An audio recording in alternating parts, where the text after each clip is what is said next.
আসসালামু আলাইকুম রহমতুল্লাহ। আশা করি সকলে ভালো আছেন। আল্লাহর রহমতে আমিও ভালো আছি। তো আপনাদের মাঝে একটি ভিডিও নিয়ে হাজির হলাম।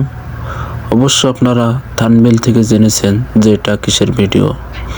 জি, এটা গুড়ের মেলা, যেখানে শীতকালীন গুড় পাওয়া যায়।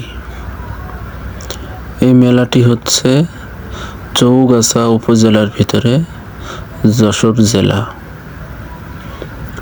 তো আমি এখানে কেমন গুড় উঠছে, মেলাটা কেমন চলছে, যেহেতু আজ থেকে শুরু হয়েছে, তো আমি আপনাদের দেখানোর চেষ্টা করব।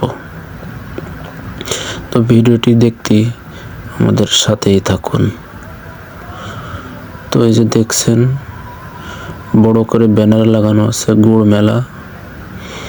অবশ্য গুড় উঠছে, বেশি না, কমই উঠছে, তবে যা উঠছে ভালোই উঠছে।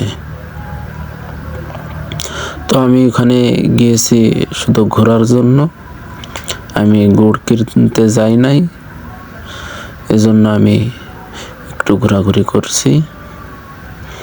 ঘোরাঘুরি শেষ হলে আমি আবার বিদায় নেব। তো দেখতে পাচ্ছেন এখানে বিভিন্ন রকমের বয়েমে গুড় রাখা আছে। অনেকে কিনছে, অনেকে দামাদামি করছে। চতুর্পাশে সবাই গুড় নিয়ে বসে আছে। এদিকে এক ভাই আমাদের মেলায় রস নিয়ে চলে আসছে, এসে মেলায় গুড় বানাচ্ছে, রস জ্বালিয়ে গুড় বানাচ্ছে। তো আমার ফাইনালি ঘোরাঘুরা শেষ, এখন আমি